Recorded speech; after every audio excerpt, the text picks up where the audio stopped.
शहर के युवा कलाकार सौरभ भट्ट को विजुअल आर्ट फैसिलिटेटर के लिए प्रमाणित किया गया है। भट्ट ने एक माह में ऑनलाइन कार्यशाला में 12 अंतर्राष्ट्रीय विजुअल आर्ट फैसिलिटेटर्स के साथ भाग लिया। इसमें भारत से भट्ट IBPD विजुअल आर्टिस्ट के रूप में इकलौते प्रतिनिधि थे। भट्ट एक दशक से संगम स्कूल ऑफ एक्सीलेंस में विजुअल आर्ट्स फैसिलिटेटर के रूप में कार्यरत हैं। इस सफलता के लिए प्रिंसिपल मधु नागपाल का आभार जताया। सौरभ भट्ट से विशेष बातचीत की हमारे संवाददाता मुरली मनोहर सैन ने। देखें ये विशेष रिपोर्ट। एक अभिव्यक्ति का सशक्त माध्यम है, उसके साथ ही जीवन यापन में भी कला का बहुत महत्वपूर्ण है और इससे आदमी अपने शिखर पर पहुंच सकता है। हमारे साथ हैं सौरभ भट्ट, जो अभी संगम स्कूल में कला विभाग देख रहे हैं। इन्होंने बचपन से लेकर इस कला में रुचि रही और ये आज अंतर्राष्ट्रीय क्षेत्र में इन्होंने अपना नाम किया है। जानते हैं कि ये कहाँ से चालू हुए और किस मुकाम तक ये पहुँचे, इसकी सफलता का राज क्या है। सर्वप्रथम मैं ये बताना चाहूँगा कि मैंने अपने करियर की शुरुआत करने से पहले बचपन में प्रकृति से बहुत लगाव था। तो हरियाली से जितना प्रेम था, तो हरियाली घर में जो पेड़ पौधे हुआ करते थे उनका रखरखाव मेरे जिम्मे हुआ करता था। गमलों को पेंट किया, वहाँ से कला की शुरुआत हुई। वहाँ से ये पथ शुरू हुआ जहाँ घर के सभी सदस्यों ने इसको जाना, पहचाना और आगे प्रोत्साहित किया। राज्य स्तर की एक छोटी सी कला प्रदर्शनी में मेरी एक कला को सम्मानित किया गया। वहाँ से ये दौर और पुख्ता हो गया कि इसी रास्ते चलना है और वहाँ से शुरू हुआ एक प्रोफेशनल आर्ट का सफ़र। आपकी पहली प्रदर्शनी देश में कब लगी और इसमें आपको क्या प्रोत्साहन मिला?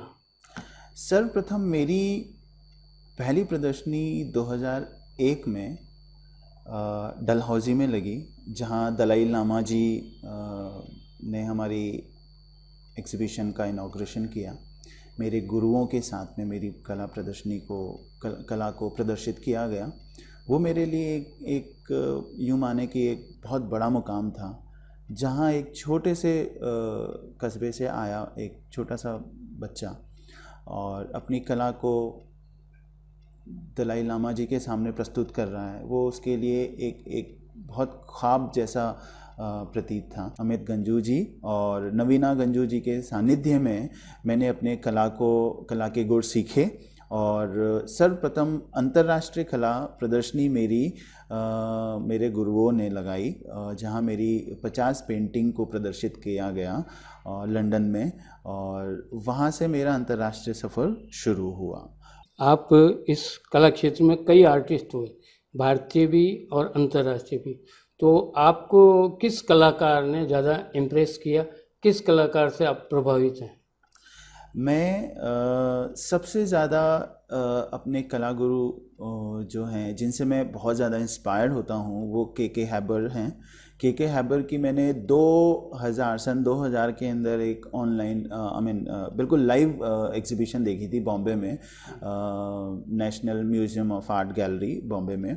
और फिर उसी आर्ट गैलरी में मैंने पाब्लो पिकासो के ओरिजिनल वर्क को वहाँ पे मैंने देखा सन 2000, और एक पेंटिंग को जब बारीकी से अवलोकन किया तो मुझे लगा कि ये वाला काम मुझे करना चाहिए। अभी आप हाल ही में अंतर्राष्ट्रीय बैकलोरिएट डिप्लोमा प्रोग्राम में आपने भाग लिया, इसमें कई देशों के कलाकार थे, इसके बारे में बताइए, इसका क्या अनुभव रहा आपका? जैसा कि ये एक ऑनलाइन वर्कशॉप थी, हाँ, इस लॉकडाउन ड्यूरेशन में, इस पैंडमिक सिचुएशन में हमें घर बैठ के ही इस वर्कशॉप को अटेंड करना था। तो इस वर्कशॉप के अंदर बहुत सारी चीज़ें सीखने को मिला, अंतर्राष्ट्रीय कलाकारों से मुझे सीखने को मिला। मैं ये चीज़ कहूँगा, हमारे भीलवाड़ा शहर के हर एक कला अध्यापक कला विद्यार्थी और अभिभावक, उन सब के लिए मैं ये चीज़ कहना चाहूँगा कि कला अपने आप के अंदर एक बहुत सशक्त माध्यम है अपनी स्वयं की अभिव्यक्ति के लिए। और मैं ये चीज़ ही चाहूँगा कि आने वाले जनरेशन में हमें हर एक व्यक्ति को, हर एक विद्यार्थी को आजीवन सीखने की प्रवृत्ति रखना चाहिए। आपने बताया अभी ये ऑनलाइन आपने ये वर्कशॉप अटेंड की, यानी कोविड-19 के चलते, तो क्या आपके जहन में कोई एक आई बात कि कोविड-19 को भी कैनवास पे किस ढंग से इसको उतारा जाए? बिल्कुल, कोविड-19 एक ऐसा दौर है जहां कलाकारों के लिए ये दौर एक बहुत अहम रोल प्ले करता है, ताकि जो कि बाहरी जितने भी कार्यकलाप जो कलाकारों के लिए होते हैं वो फंसे रहते हैं बहुत सारी चीज़ों के अंदर।